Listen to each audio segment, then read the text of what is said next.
Christina Harris struggled to hold her spoon while she was eating cereal one evening in September of 2014. By morning, the 36-year-old mother of two was dead. Her husband, Jason, collected the life insurance money, moved on with his life, and thought he'd gotten away with it. But Christina's family knew something wasn't right, and what investigators eventually discovered in her frozen breast milk would change everything.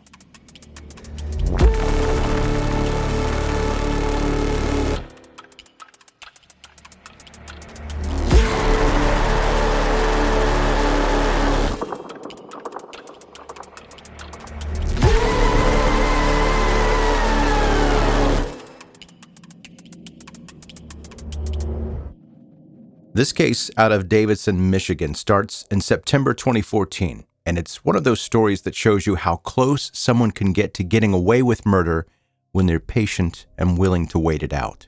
And that is no way, shape, or form advice. Christina Ann Thompson Harris was 36 years old. She had two daughters, including a baby she'd given birth to just a few months earlier. She was working as a manager at Subway, where people said she was a mentor and friend to everyone. And she was married to Jason Harris, who was 44 years old and had a serious problem with his wife still being alive. Jason was involved with other women, multiple women. Christina knew about it. Her family said the marriage was rocky. Jason's own siblings said they'd heard him talk about wanting to get rid of Christina. Here's what makes this particularly calculated. Jason didn't want a divorce. He told his coworkers exactly why. He did not want to pay alimony. He did not want to lose custody of the kids. He wanted Christina gone, but he wanted to keep everything else the same. The house, the kids, the life he'd built. He just wanted to remove her from the picture entirely. So he started asking questions at work. What kind of pills are tasteless and odorless? He tried crushing up Xanax and putting it in Christina's water one time. She refused to drink very much of it because she said it tasted funny. So he kept asking around. What would knock someone out so they wouldn't feel anything? Then Jason started trying to hire someone to actually kill Christina.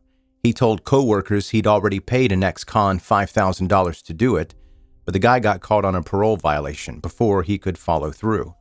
Police had supposedly caught this hitman doing surveillance on Christina. When they found him with a gun, they sent him back to prison. Jason tried again. He asked at least one coworker directly if they would kill his wife for $5,000. The coworker said no, never reported him to the police at the time, which is wild, but there it is. When the murder for hire thing kept failing, Jason decided he's going to have to do it himself. And listen to this, Christina seemed to know this was coming. Christina told a friend that if something ever happened to her, look at Jason. She knew. She was aware her husband wanted her dead, and she told someone, and then it happened anyway. The evening of September 28th, 2014, Christina told Jason she was hungry. He made her a bowl of cereal. Really thoughtful behavior, right? Except he'd put heroin in there. He'd asked previously around if heroin was tasteless and odorless, so it would just look like she accidentally overdosed. Jason told his neighbor later on that Christina had tried to eat the cereal but dropped the bowl. She fell out of her chair and passed out on the living room floor. He said he helped her to the bed. The next morning, September 29th, he took their two kids and then went to work. He texted Christina, called her. She didn't respond, so he asked the neighbor to go check on her. The neighbor found the door unlocked. Christina was in bed, cold to the touch, unresponsive, and foaming at the mouth. Another neighbor, who was a nurse, came over and knew immediately that Christina was dead.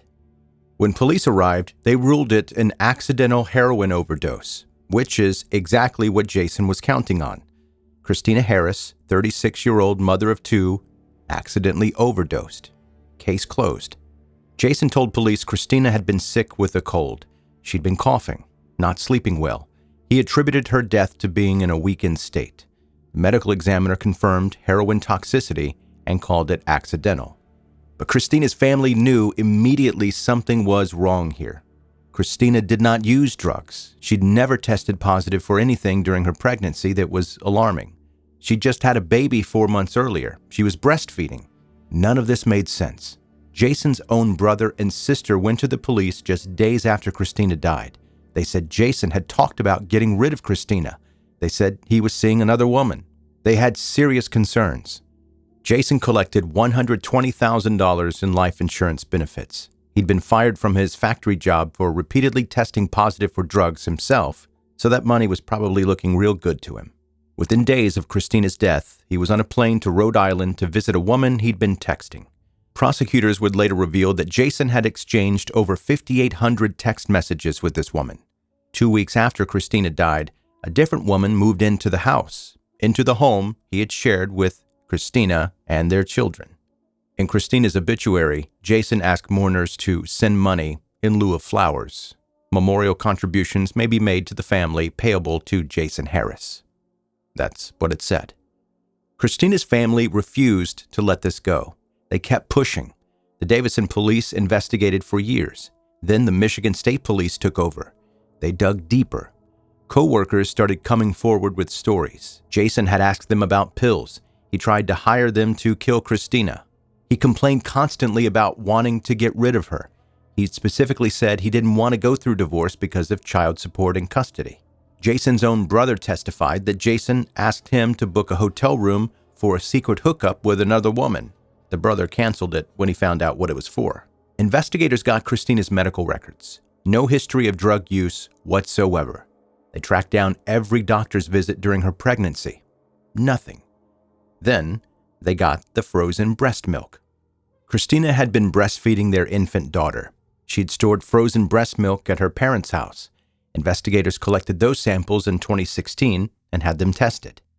No controlled substances. Zero. Nothing. Christina Harris was not using drugs.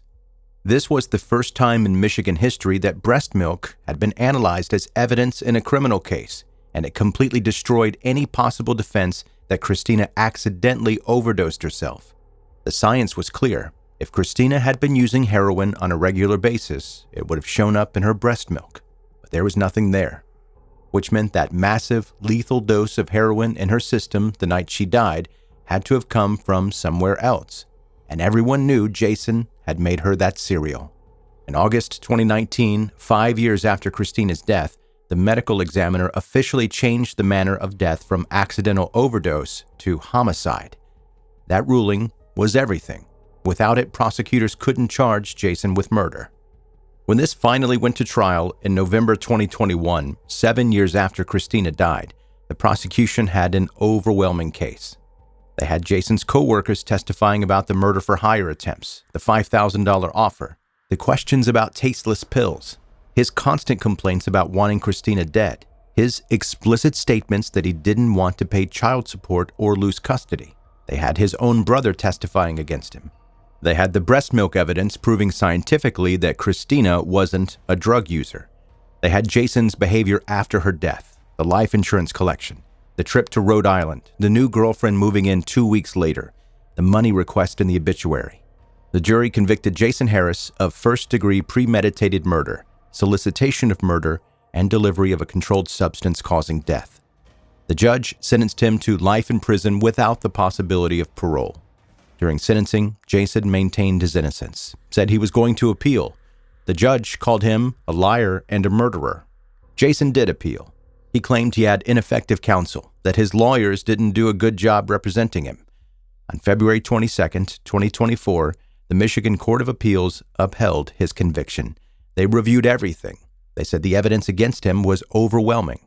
The conviction stands. Christina Ann Thompson Harris was 36 years old when her husband poisoned her cereal because he didn't want to deal with the consequences of divorce. She left behind 2 young daughters who have to grow up knowing their father murdered their mother over money and inconvenience.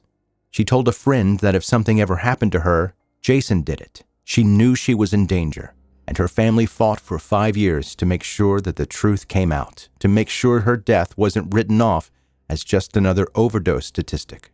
That frozen breast milk she'd stored for her baby daughter ended up being the key piece of evidence that proved she was a good mother who wasn't using drugs. It proved that someone gave her that heroin, and the only person who had that opportunity was the man who made her cereal that night. Jason Harris asked his coworkers about tasteless pills, wanted to hire a hitman. When all of that failed, he put heroin in his wife's food and watched her drop the bowl and pass out. Then he went to work the next morning like nothing happened. He's now serving life without parole.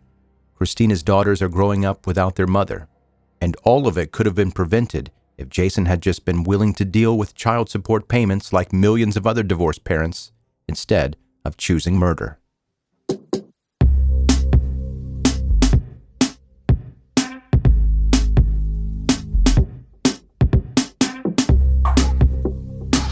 Thanks for listening to 10 Minute Murder, bingeable true crime stories. I'm Joe, I'm the host, and let's get to a couple of emails. First one, subject, background noise, but make it murder.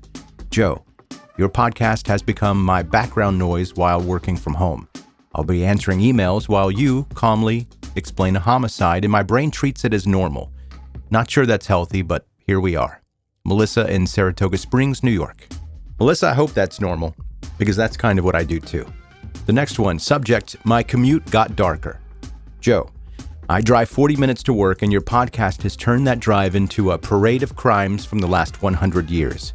I now arrive fully caffeinated and mildly unsettled. No notes, just reporting in. Ethan in Ames, Iowa. Ethan, I appreciate the report from Iowa. Keep up the good fight, my man. Hey, if you're a new listener to the podcast, hit subscribe right now. Then you can go to 10minutemurder.com. Sign up for the newsletter, you can check out the blog, and see all the places you can listen to the show and also connect on social media. And again, that's at 10minutemurder.com. OG listeners, I love you. Keep sharing this podcast with your friends and your family, rating it and reviewing it anywhere that's possible. And that's going to do it. That's your episode for today. Thank you again for listening to 10 Minute Murder. See you next time.